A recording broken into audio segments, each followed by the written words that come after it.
Shooty Gatwa. I just don't think he's very good, right? And I think the entirety of this failure of this era is around Shooty Gatwa. Well, not the entire. Is around the joining of Ross T. Davis and Shooty Gatwa, right? I just they are not good for each other. Each other's they encourage each other's worst aspects. Like I would say my older son's wife, they've been married 8 months, 10 months. She totally brings out the best in him, right? Shooty Gatwa totally brings out the worst, the absolute worst in Ross Lee Davis, and vice versa, right? So Target books, right? Like what incredible tradition! Like so many people learn to read with these. I'm really bummed. One thing I'll tell myself, if I can go back in time, is I would say, look, just sit down and learn to read with Terrence Dicks, right? With his Doctor Who books. You'll really like it, and it'll make your life better. And it would make your life better, right? It's a good thing to read. Readers create writers, right? But now I get how on earth you novelize any of these stories, which are, I don't know, irritating, like mind-numbing candy, like candy floss, cotton candy for the brain. So that just falls apart completely two-thirds of the way through, and gay fanfic, right? How do you turn those into great Doctor Who experiences? So let's look at this one. I just don't see how it's possible. Let's read the review of this. I mean, there's so much about the Bridgerton time period, the Regency time period, but it's basically wanted to get Shooty Gatwa into a pair of tights, right? And Shooty Gatwa was like, oh yeah, like wearing a pair of tights. In some respects, Rogue was the most traditional Doctor Who story of this year's series. No, it wasn't. I would say Empire of Death was. And it wasn't very good, but I would say, I mean, you had Space Babies, not traditional at all. You had Boom, no. Then it was, what was after? There's only 8 of them. It should be easy enough to remember. After Boom, it had, is it Dot and Bubble? Don't think so. There was 73 yards, wasn't it? Yeah, Boom, 73 yards. Dot and Bubble, Rogue, I'm missing one, Empire of Death, Legend of Ruby Sunday, and there's one I'm missing. Who gives a shit? But okay, no, I don't think it was, right? What old school fans call a pseudo-historical and adventures with a science fiction element taking place in... Did I read this already? I think I went over it when I did the review of Doctor Who magazine. Given the inspiration has also been from the Regency romance Bridgerton, the series that owes a lot to Clap Blair, Jane Austen, Bronte sisters, blah, blah, blah. But, here, 1 second. Where is... How? I have... I think this clip says it all, right? Yeah. Here's my problem with Bridget, with Rogue. How bad it was. Oh, I'm getting douche chills from how bad it was. Like, I can't stand this characterization of the Doctor. Again, this isn't about two people like falling in love. It's about two people wanting to fuck each other. I'll tell you what, when we both get out of this, let's argue across the stars. Yeah, I'm sorry. I don't think this is appropriate family TV fare. I like that. But I like it more if you stick your finger up my ass. Yeah, this is... Once you make anything queer, it's only about being queer, right? That's what this is. Oh, we've got a kiss later in the episode. Cry! Oh, I keep up.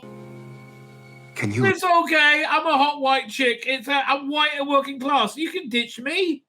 You can kill me with it. Again, I'm white and working class. In today's Britain, I'm totally disposable. In fact, I should be in jail for being white and working class in public. Lose your friend to save the world.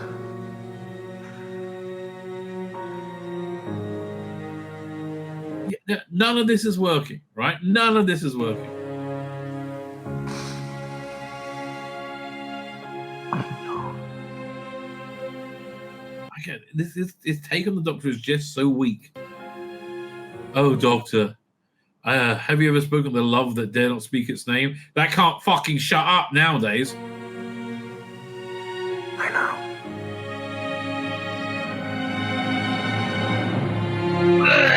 I'm sorry. Fuck off. I didn't notice him giving a bit of a nipple grope as well. Oh, I keep thought I'm about to die, but it's all so lovely.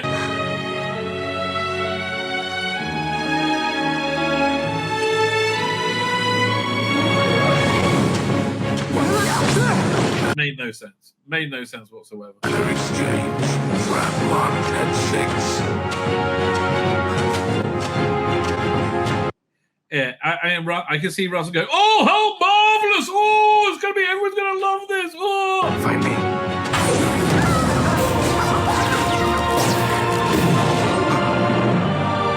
and why would anybody call this woke shit? I don't know. Oh, because it's woke shit.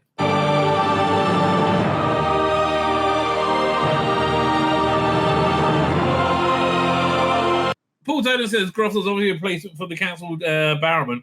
Barrowman was so much better, right? So much more personality, right? That Captain Jack was a great character. Yeah, it's shit. So how they make this into something that'll rival? What was that great one? Planet of the Daleks, Death of the Daleks. I think Death of the Daleks is probably one of the most archetypal target books, isn't it? But while the setting is cravats and carriages, the prose by Kate Herron and Bryony Redmond, the author of the TV episode, is crisp and modern. Well, of course it's modern. I mean, stupid, yeah. And includes footnotes specifically aimed at readers from the 30th century. I think it's kind of a cool idea. I was going to rank it, but it's okay. For the most part, the book is faithful to the retelling of the original version. Why would I care, right? Why would I care? But there's enough new bells and whistles to include to make it worth the read of itself. I don't believe you. Being afforded insights into the characters' psyches helps make sense of the relationship that blossoms between the Doctor and Rogue. There's no relationship. They just wanted to fuck each other. It's like it's the same relationship I have with Millie Gibson. I want to come in her mouth, right? That's exactly the same relationship that Shooting Gatwa and Jonathan Groff have, right? There's no difference. And I'm not pretending there's anything loving about me wanting to come. Look, maybe on her tits. I don't know. I'm open. Whatever she would rather. Look, from the outfit, Millie, just keep the gloves. Everything else can go. But whatever. The relationship that blossoms between the Doctor, there was no relationship. They were just horny for each other. And it's emphasis that here what we're witnessing is not so much a traditional romance. It's not traditional romance. It's a sausage fest, mate. It's a sword fight. As a connection between two individuals who recognize each other's pain. Oh, please. I mean, these two totally look like they recognize each other's pain. Right, they don't look like they want to give each other a handy, right? So I talk about art for his former partner, art, and they are able to understand what it is lost from an entirely new opening set on an alien planet, manufactured fizzy pop to quite an emotional interlude in the form of sort of a posthumous letter from art to Rogue. These little pieces of backstory define Rogue as a distinctive, relatable character. No, not distinctive and relatable. I'm sorry, no. A fine feather fantasy, full of fashion and foul, though it does seem a shame to have lost the Duchess' remarkable line about Stilton cheese being a very difficult cheese. That's actually quite a good line. So, yeah, look, I mean, I don't know. That they're aiming this at kids as being totally normal is exactly what's wrong with the world today, right? Does this actually come together? Scott Hancock novelized. Scott Hancock's reasonably talented, but man. So Scott Hancock's novelization of Rusty Davis's Doctor Light spook show 73 Yards seems pretty clear about its purpose, which is to retell the story as faithful as possible while still allowing the occasional artistic embellishment. It's exactly what. Of the few Target novels I read, I read Time in the Rani to see there was an epilogue they put in. Well, was it Time in the Rani? Yeah, there was an epilogue they put in to work out continuity, I think. Right? I think that was it. And I like the... wait a minute. The novelization of both Battlefield and Remembrance of the Daleks was excellent. Both great covers by Alistair Pearson, as I recall. Those ones really worked. They added a ton of depth. But they were real episodes they're working on. This is just paper thin dross that completely fell apart. So the problem with 73 Yards was it couldn't decide what it was trying to do, other than it became completely nonsensical and fell apart. At the beginning, the Doctor disappears and she goes to a creepy American werewolf in London pub. Right? They're like, oh, you got to watch out for the magic circle.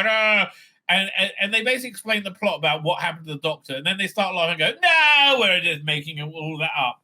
Right? So what? I don't understand. Why put that in the first place? I don't get it. While still allowing a occasional artistic embellishment, for example, each patron of the Wypren Moor pub is granted an elaborate backstory. That's probably a good idea. All of them coming to nothing after we leave the place for good. Sounds like the entire episode, right? Again, you can't build on shit, which is the problem they've got. They're trying to build on shit. You can't build on shit. It's a bit squidgy, It takes me one to tell you, it's a bit on the squidgy side. Where am I up to? Hang on. I totally lost my place. It's we got to do that as well. So I was looking at that. Fine. It's a bit squidgy. She cried. Worse. I'll find right over there. Except that it's for Josh, whose pitiful paper epitaph blowing about on future Cliffside carries all the more weight for having known his name a little better. Similarly, again, but it doesn't resolve. Similarly, in building up the odious Roger Guilliam, there wasn't anything that built him up, and I am convinced that they cut out. Well, they'll probably be in the novelization. I'm convinced they cut out this far right. The kid stammering it, calling everybody far right. Right, I'm convinced they did that. We're up to. Even slightly more than they didn't build him up at all in the television version.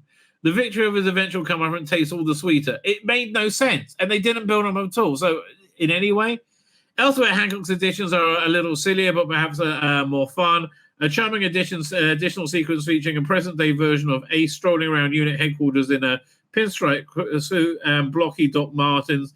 It's a real treat for fans, but truthfully, not all that necessary. I feel that about the entire era.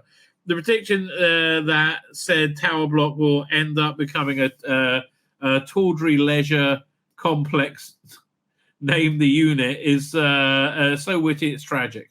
While his that's actually a good idea. While his revelation regarding the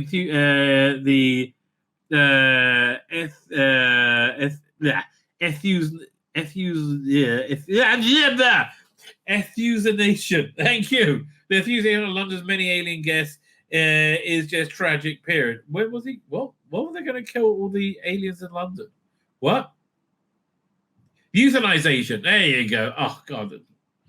Arguably, Hancock's Yard's Divergent Rusty Dude's original is in where it diverges most from the original is in the end scene. Undoubtedly, the scariest part of the broadcast. No, it wasn't scary. I just went, what? Well, at least Shooty wasn't it. In the novel, this is relayed as a cathartic, almost tender moment, different from it on TV, the TV template, but just impactful. Sounds like it was better. However, if it's answer you're looking for, you won't find them here. So, I don't know. Why would I bother? Come back. And I think that you don't state the answers means that you don't have the answers, right? It's really a cop-out, right? It's really a massive cop-out. However, it aren't there, not there. What where the doctor went, what the old woman is saying, and why any of it's happening at all remain obscure. Just as which is probably what 73, what made 73 yards so good in the first place. No, it didn't make it good. And then later, wasn't that with Empire Death? One of the later episodes, they said 73 yards is something to do with the chameleon circuit. It's so stupid. So yeah, and okay, and how are they going to make any sense out of Space Babies? Who wrote Space Babies? Written by Alison Rumfit. Okay, does it fit? It's a bit rum. If decades of dodgy commercial and ill-advised blockbusters have taught us anything, is that babies doing anything other than laying down and gurgling will always look odd. Well, that's true. However clever the CGI is, the slight under one singing, dancing, the sight of an under one singing and dancing, or even just talking will always be straight up nightmare fuel. That's fair enough.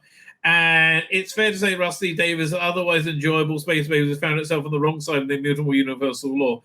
Also, it was just fluff. Again, it was candy floss, the cotton candy of writing, right? It was genuinely just fluff.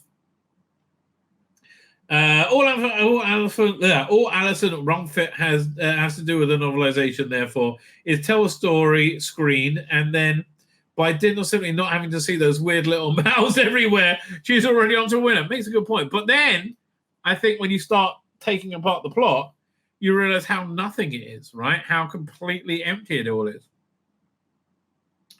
Right from the start, courtesy of a dreamlike prelude told from the viewpoint of a fairy tale monster of the fairy, Rumfit takes the themes of inherent in the script and dials them up to 11.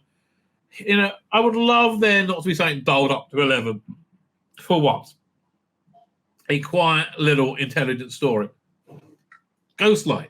Not everything's not dialed up to 11 in Ghostlight. It's not the fate of the universe hangs on that. It's one house. Right, I mean, yeah, okay, Earth's going to be destroyed in the firestorm, but you know it's not. If the revelation, if the revelation that Doctor and Ruby are inside a bedtime story gone mad was if the revelation that Doctor and Ruby are inside a bedtime story gone mad was the fine print on the TV, it's the headline here. Well, man, she picked on the right thing because that sounds good. Right, a bedtime story gone mad, but the realization was terrible, right? Its headline news here, woven into every sentence, it also takes pains to reinstate a missing sequence from the start of the reasoning where the TARDIS resounds with the TARDIS resounds with the strains of Space Babies 2005 push the button, giving the whole thing a certain symmetry. I don't know what they're talking about there. Elsewhere, it's little touches that count, like Jocelyn's baby grows headscarf, or her brief but relatable musings on the subject of donuts. I mean, again, look, this sounds as workable as any other Target novel, but again, it's built on shit. Right? It's built on shit. One thing that she misses most is the normal life. Even the eyebrow-raising fart drive is further embroidered with a sprinkle of disarmingly chuckle wordplay. Chucklesome wordplay. Again, that they're building on such a non-existent base is, I think, very indicative, right? Very indicative of why this all fails. Was this. Right? This is so funny. Where are we going to start with this? Yeah, let's start over here. Second, fine. So this is Richard Unwin. Richard Unwin wrote the article in Doctor Who magazine about the cabaret, right? The drag cabaret. So my point about that was here. Let me to grab the video. We can play it for you. My point about that was I thought it was wildly inappropriate to it was no this drag cabaret had always gone on, right? And it's fine. Adult entertainment is fine for adults. I have no problem with that. My problem now is that there's no space for children in Doctor Who whatsoever, right? It's all about queerness, right? It's all about this intense. It's about being gay, right? Once you make something like about once you add queer to any storytelling, then that's all it's about, right? That's genuinely all it's about. So he wrote the article about it, and I was with Dan going, look, this is just disgusting. Yeah, I will show you what I found, what he found so deeply offensive, right? Again, listen. Leave me alone with your. Oh, no. More drag queens. Yeah, now this is from Gallifrey 1. Yeah, I love Russell Williams said, drag is under attack. Well, have you thought of, like, not shoving it in everyone's face constantly and it being a little less pervy, right? I mean, has that ever occurred to you to, like, maybe not be so freaking weird with it all the time, right? Could that has that ever, like, dawned on your head to, like, not be a weirdo, right? To like, again, why do you have to have drag with children, right? It's perfectly fine. No, it's fucking not. I am sorry. It's the same way having a burlesque show with children is wrong. Drag is wrong. It's basically the same thing. I can't look. Why can't this be a general audience show? Which means not having your weird closet pervert sex stuff every 5 pages, right? I'm sorry. You want to do whatever sex thing you want. Go ahead in privacy. There's no need to have it like. He filmed this from his camera. Why didn't you just download it? Man, he went to a lot of work, right? He went to a lot of work on this, right? So he was somewhat incensed. but this guy he's hilarious, right? He's absolutely hilarious. Firstly, pin. From August 10th, right? This is just 12 days ago. 10 days before he posted this. I'm done here. Twitter is being run by an insane racist weirdo. Why do you think Elon Musk is I guess that weirdo. Okay, that fine. But I mean, although the person calling him weirdo is this bloke, right? That's I mean, look, I kind of agree with Peter Purvis quite a lot there, right? I was like, ooh. But why do you think it's weirdo? Our use of this platform is enabling him. Come and join me over at Threads. Right? So he posted about this initially on Threads. Then he noticed nobody gave a shit. Right? Nobody gave a shit. So he came out of his retirement, his lengthy retirement from Twitter. Right, that lasted all of 10 days. Right, literally all of 10 days. I don't usually like sharing negative stuff. I think you probably do, mate. I think you probably do. But this is too good. Oh, you're enjoying it, are you? That angry rabbi. This guy is, as you will find out, obsessed with me to a level that is a bit queer. Right? Is a bit. When I say queer. I don't mean queer in the modern sense. It's a bit strange, right? It's very weird. Maybe he's attracted to me. Maybe he wants to fuck me.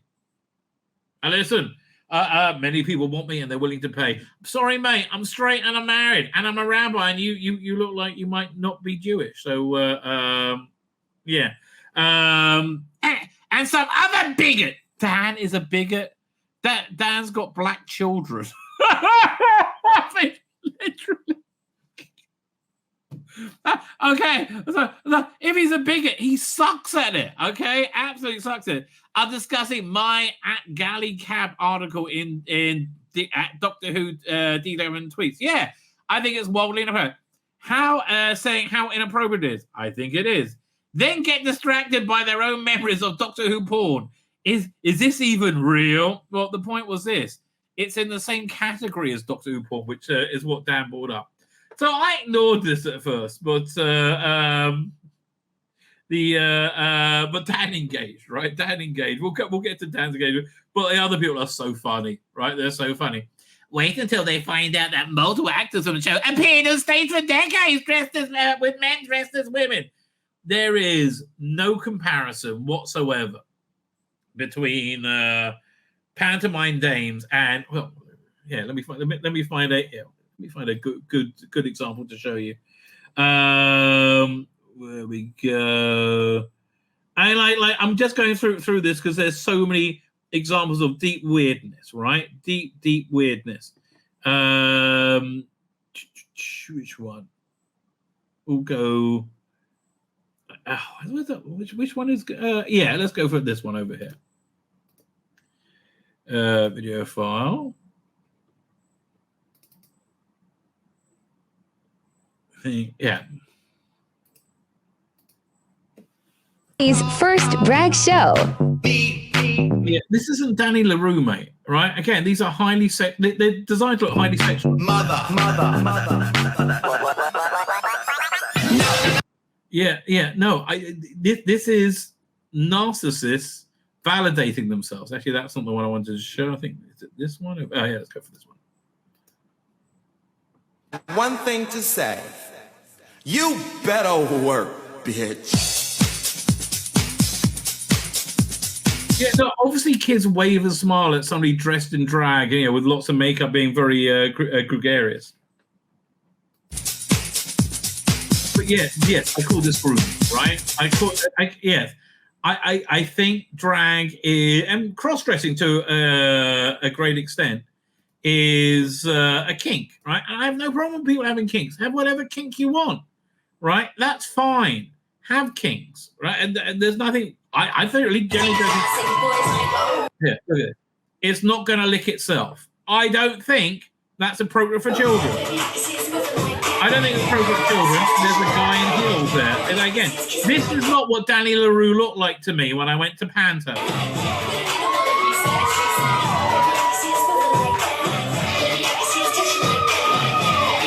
In fact, here. There's this person from Australia, I think, gave a really good explanation of what's really going on. 1 second. Where is it? Here. Service announcement. The current carte blanche acceptance of trans women into women and girls spaces has opened the door to a ravenous wolf in sheep's clothing who imitates that which he seeks to devour.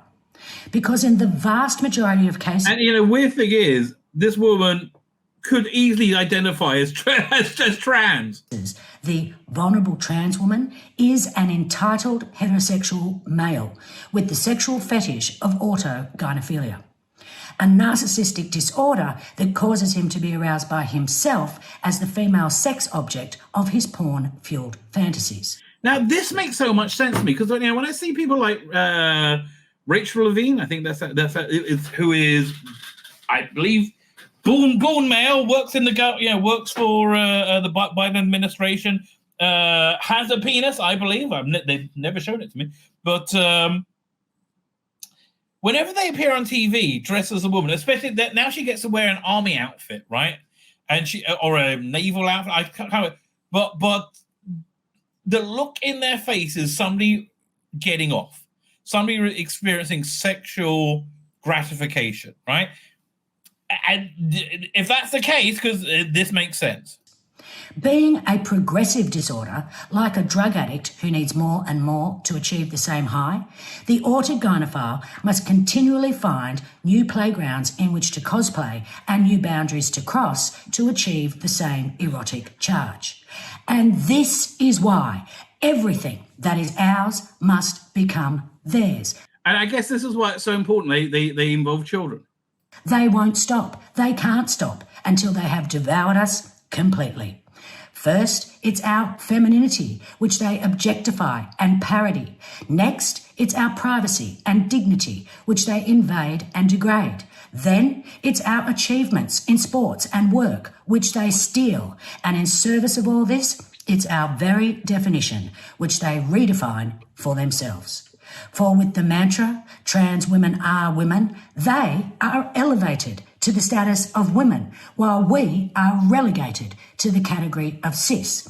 Their surgical wound becomes a neo-vagina, while our vagina becomes a bonus hole. And their Again, I mean, like, it seems what she's saying seems to ring true to me in many, many ways, right? It really, really does. fetish becomes human rights, while our human rights become bigotry. While society abandons its post like the negligent shepherd, and sheep like women welcome him in. But they've miscalculated, because not all women are sheep. Some of us are turfs, and we will not stop defending our sacred birthright from every last one of you pathetic pretenders.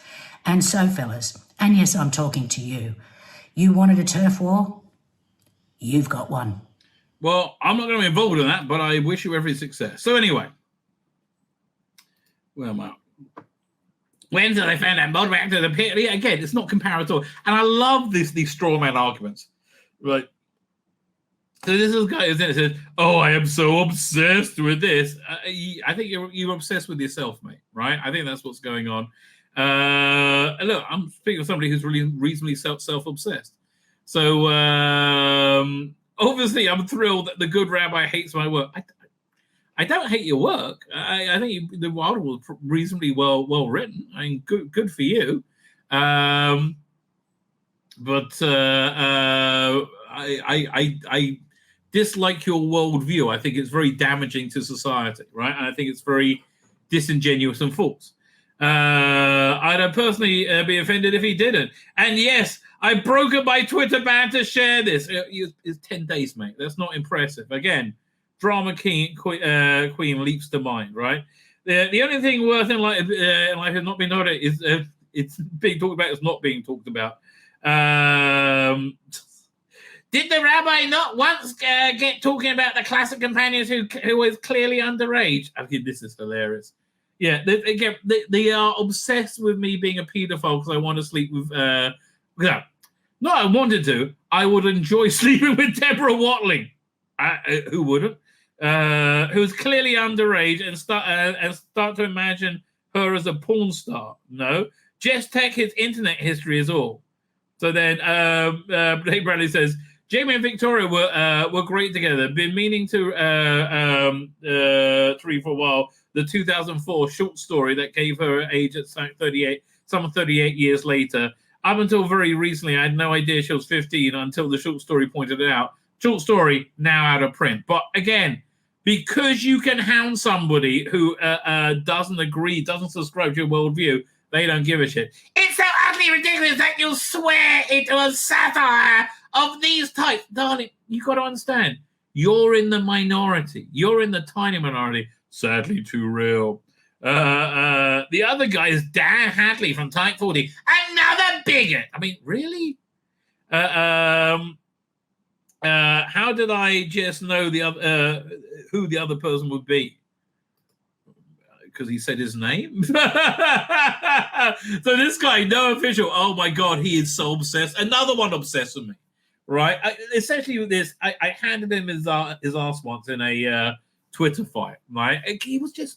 He's a sort of person who will, I don't know if he believes what he says, right? He pretends to believe what he says. Maybe he does. Maybe if him pretending to believe what he says is better than being wrong in his head. But he was vehemently arguing that every metric being very poor for the current era Doctor Who was actually a good thing, and it's doing very, very well, right?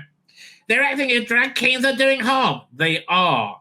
I don't see anything wrong with your article. Okay, Andrew is here. You don't have children, and you don't have much life experience, quite frankly, right? So Dan, as I said, Dan engaged. Interested to hear your definition of bigot, Richard. Simply someone whose opinion you don't personally share. And again, this goes in a weird direction. I've totally stepped over you've totally stepped over the reason for the pornographic films that were raised. Yeah, they're comparable to what you're doing. I'm positive your article was well written. That aside, I stand by what I said here. And you stand by your association with an LGBTQ plus centric fan event. What? And you also stand by the association of an LGBTQ plus centric fan event and those that participate as being billed as weird closet pervert sex stuff. Yeah, actually, I do.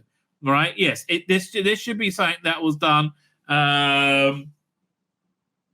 in private, right? Between attending adults in private, right?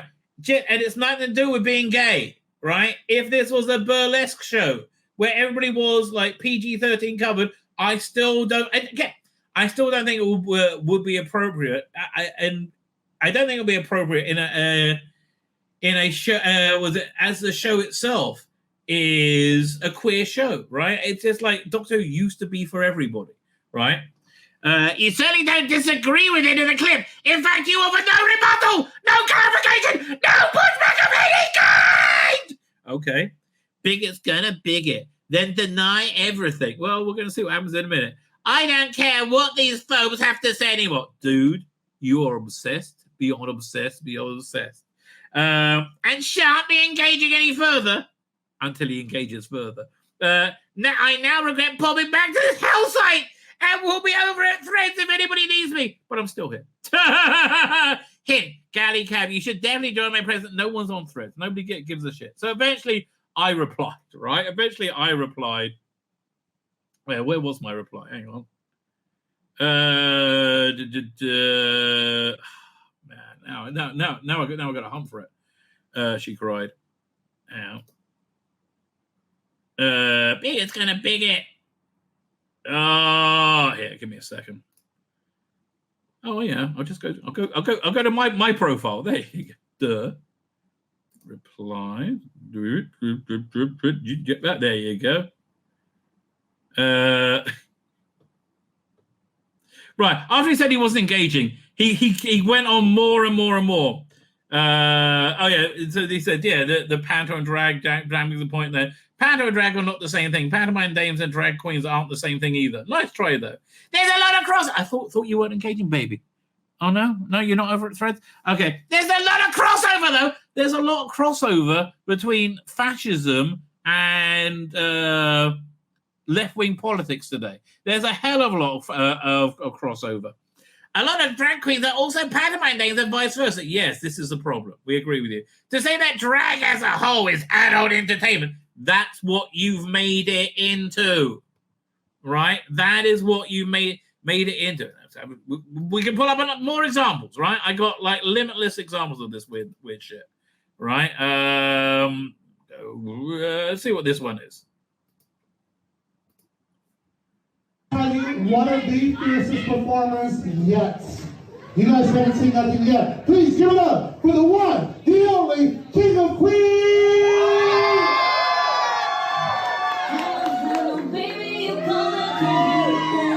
Right, let's come out. Is it another kid?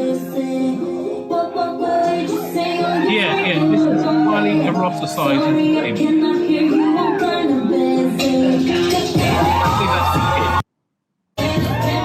Yeah, okay, I believe that's the kid, right? I think that is genuinely very, very, very, very sick, right? And again, I'm not saying ban this. I'm saying that it shouldn't be with children, right? Well, you're going to hear what I was going to say.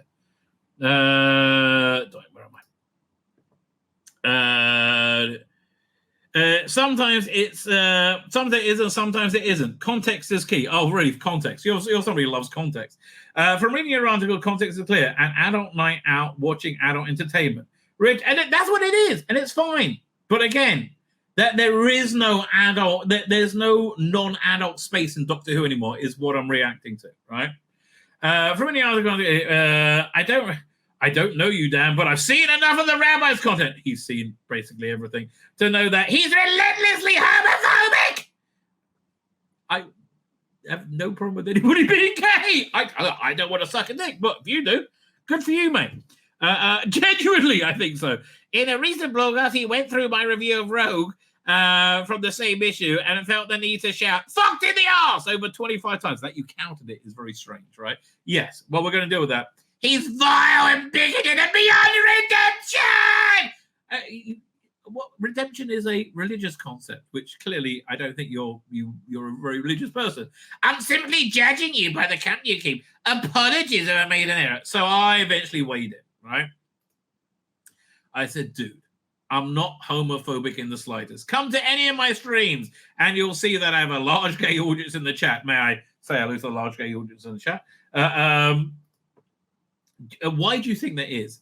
It's because gay people are people, not their sexual identities. And most people, regardless of sexual orientation, think the insertion of queerness in Doctor Who to be wildly inappropriate. Right? I repeatedly said, fucked in the arse, to highlight this point, and also it was funny, because that's what Rogue was about. It wasn't a love story. The only thing we saw on screen was a sexual attraction and nothing else. Now, try and imagine this from a perspective that's not your own, but rather the opposite one.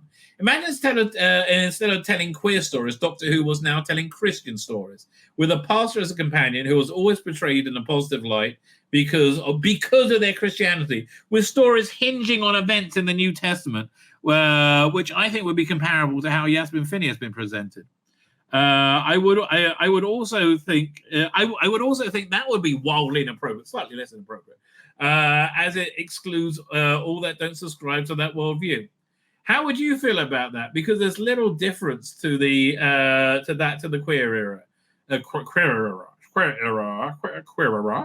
and you're using the unsubstantiated and empty accusation of homophobia as A, a straw man argument to hide behind any and all criticism, and B, this is the most important one, to give you a faux sense of morality in your delusional mind, you're battling an evil bigot, right? I'll go over this thread on my stream today, which I'm doing, time permitting. And I already said time permitting because that Noah guy got really butthurt when I didn't go over his thread. They're such losers. Oh my God, they're such losers.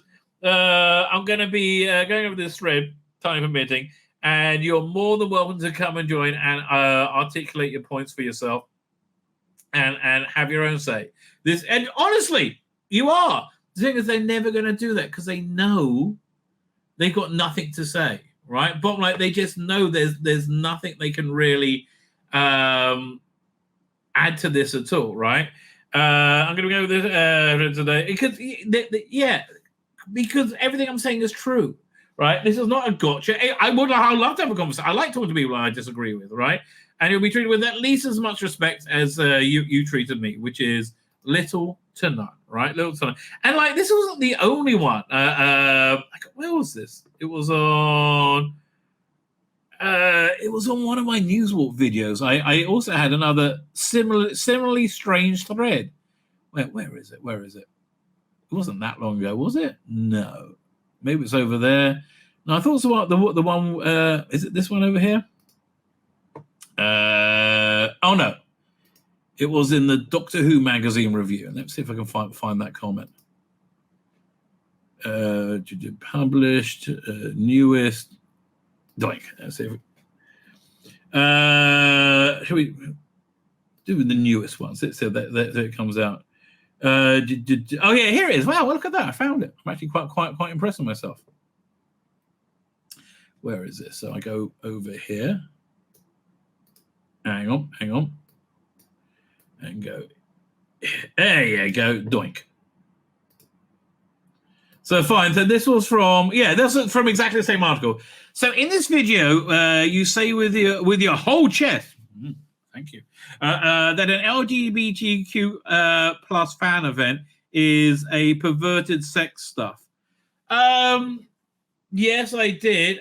I think that's just the definition of the words. I mean, what's wrong with that? I mean, you appropriated the word queer because it's perverted sex stuff. What does perverted sex stuff mean? It means it goes to a very fringe audience, which is what this is, right? Now, I don't mind you having perverted sex stuff. I don't think there's anything wrong with there being perverted sex stuff. But I think it should be between consenting adults in private, right? I don't think it should be the center of Doctor Who. And again, you celebrate it being perverted and weird, which is the weirdest thing ever. Right? You're literally like, oh, it's the greatest thing because it's perverted and weird. Well, excuse me. Many of us don't think so. In fact, the vast majority of us. Are you going to clarify this, or should we just skip to the police report? Well, I guess somebody's really enjoying Star Wars England, I see. And I say, yes, I feel the injection of adult sexuality into family entertainment is indeed grooming, which I would call perverted sex stuff. It was one thing before the show itself was a queer show. And as such, queerness is by definition adult sexuality. Yes, it is. And thus inherently sexualized. Back then, I think it was fine to fine for fandom to have events because that's it, because they say just that, adult events. Now there seems to be no space for innocence and no space for the vast majority of the world which don't want to expose their children to adult sexuality. The orientation of the event, to my mind, is irrelevant. If you had a Doctor Who, if a Doctor Who had become a show about a female pole dancer working in a strip club for men, and there was pole dancing events at convention, I would say the same thing, right? So again, this is what they always do, right? They always like to pretend their life is better for not having a weird, non-traditional worldview. Does it get lonely? I mean, like, oh God, again, their prejudicial bile and hatred is it's not a way I would want to live, right? So no, actually it doesn't. I'm happily married. I'm happily married, have been for 28 years. Now we're grown kids. They're all fantastic, and they are. And one of them getting married next week. We're getting married themselves next week. And it was just wonderfully heartwarming to see all of see them all and the rest of my community pull together for the wedding. And it really is. I agree with you. You see, that's really the issue. Most people have happier, richer, and more fulfilled lives living traditional lives with Judeo-Christian values. And of course, there's lots of gay people who also live their life. I think most people in the chat live their lives by the same values, who also have happier, richer lives, happier, richer, more fulfilled lives. And that's true. Look, again, it took me till my mid-40s, maybe my 50s, before I realized when they told us when we were kids that having sex outside of marriage will be something that makes you happy. That was bullshit, right? It took me like a long time before I realized, and it is bullshit. And if you're not somebody who can get married, a committed relationship, that makes life better. My kids, my second son's getting married next week. I'm pretty sure he's a virgin, right? I'm pretty sure my older son was a virgin before he got married. I don't know. It's not my business. I'm not going to ask. But I think their quality of their relationship and their lives are going to be so much stronger for that, right? And of course, there are. It seems to me about living by queer ideals and not gay, queer, which almost always means a massive bigoted hatred of anyone different will lead to dying alone, unnoticed and unloved. Not something I'd recommend for anybody or wish for anybody. So again, they try and say good luck. They try and move on, but I just can't. Here, 1 second. You're so happy and content with you choose to consistently attack strange. You're the one who attacked me, mate, by simply living their lives. No, you're not simply living your life. This is not simply living your life. This is grooming, right? And this is not just. And I think that woman really nailed it, right? I think it is a progressive disorder. Framing it as a subject that personally irks you. No, it's not subject that personally irks me. I think it's morally wrong, right? I think this injection of queerness in society is genuinely morally wrong, right? So I said, why? I don't know. You replied to me. Why do you think I'm attacking anyone? I'm saying that I believe the ideology you subscribe to will harm far more than it helps. But that's not an attack. There's no hatred or animosity directed at you or anyone. But you can say, but you can't say the inverse. Like most people with your worldview, you're an intolerant bigot filled with a dislike of the unlike, right? You literally refer to an event I produce and perform as a weird closet pervert sex stuff. It is. I'm sorry. It is. It should be in private, right? That is hate speech. You did it twice, right? That is hate speech. I think it's something that should be in private, right? I'm sorry. I think there's an idea of public decency. I don't think that's hateful, right? I think it's, again, an issue of public decency. And I don't understand why that's hard to comprehend, right? I really generally don't get that. But, you know, people are strange, mate. People are strange. What else we got here to look at? So they started, we better go there, because it was on the thumbnail. They started, Rusty checks in from the spin-off table read, The War Begins. God, everything about this is boring, right? It is. Rusty Davis confirmed today the read-through of all 5 episodes of Doctor Who spin-off, The War Between the Land and the Sea. Why can't we get like a 13-episode season instead of this crap as well? It goes without saying the Whooniverse showrunner, Rusty Davis. By the way, the other thing putting out that Disney said they were super happy with Doctor Who. Well, if a multinational corporation says it, it must be true, right? It must be true. The Universal, the showrunner, Rusty Davis, Ncuti Gatwa, and Millie Gibson, 15th Doctor. Not the Doctor, the 15th Doctor. Starring Doctor Who made a pretty big impression during the long-running BBC and Disney Plus series time at San Diego Comic-Con 2020. It didn't make a big impression anywhere. No one's really interested in it, right? Now it's been over for a month or two. Nobody even thinks about it anymore. Like, when's the last time you thought about the Jodie era? Right? I covered it for some reason last stream or the one before. I can't remember. I was working out the worst episodes of Doctor Who, right? So I covered it before, and when I'm going over there, it was just not on my mind because no one gives a shit about this stuff. Genuinely, because hasn't reached anyone. It's been a failure, and I think it's been a failure because it's a queer show, right? And it should be a family show. It should be a general audience show, and being a queer show doesn't make it. And I know that you want to desperately say being queer is general. No, it's not. One of the biggest headlines that come out the 4-day pop culture extravaganza. What? It's not the Star Trek Doctor Who shitty iPhone game, right? Or phone game, I should say. Was the conflict of the BBC and Disney branded television, that spin-off, The War Between the Land and Sea. We've known about for maybe a year. War Between the Land and Sea was in production, along with an overview of the series that it's The War Between the Land and Sea. That's the overview of the series. Overview of the series, we were also treated to a rundown of the cast. Now Davis is letting us know that today was a day that the team got together and to official table read, day 1, The War Begins. Read through for all 5 episodes. The War Between the Land and Sea. So much excitement. Man, they got to do like 5 hours worth of reading. Blimey. So much excitement. What a cast. Thrills. I don't fucking believe a word out your fucking mouth, Russell.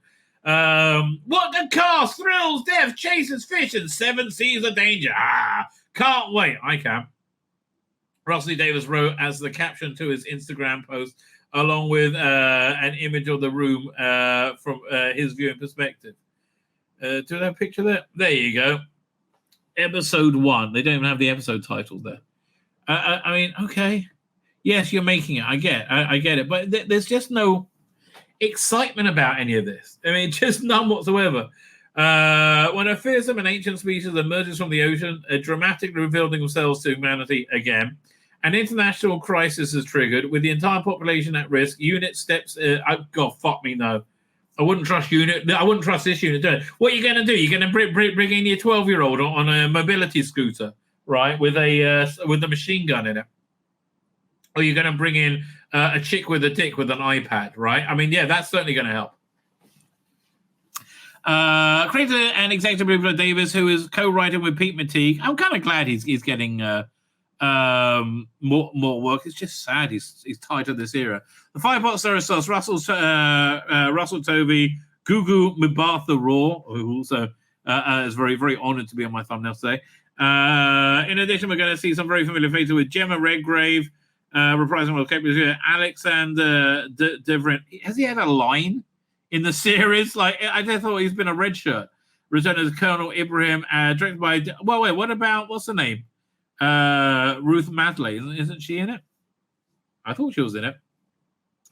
Directed by Dylan Holmes Williams, who did 73 Yards and Dot and Bubble. Well, they actually were the two least worst episodes because the ones with shooting them are the least. And filming to get underway soon. Here's a look at Davis checking in from the official read-through table. Don't care. I'm so lucky to have such a magnificent cast, a huge, muscular, thrilling drama that will shape the Who-universe to its foundation. Oh, God, Davis, you've lied and lied. Oh, we've got the most terrifying villain ever for 73 yards. You wait till you see the mystery of Ruby's mother. There was nothing, right? Yeah, you let everybody down. The whole humanity is in trouble. Davis shared the news was officially announced. Lindsay Sort, director of BBC drama, added The War Between Land and Sea is another utterly unique and gripping drama from Rusty Davis. I mean, like, really? I mean, I don't think it's utterly unique and gripping, given given what we had so far. We are delighted to welcome the show to the Who-universe, featuring a stellar cast with Rusty Davis, Gugu Mbatha-Raw taking on the leading role on this epic. Everything's epic. Everything's huge. Why not actually write a script, right? Write a good bloody script. Wouldn't that be incredible? We'll leave audiences on the edge of the seat as they watch Unit take on one of their biggest battles to save humanity. I'm so bored. My name's Tzvi Lebetkin, the Rabbi from another planet. Please like, share, and subscribe, and ring that little bell. Ring the little bell so you're notified when new videos drop.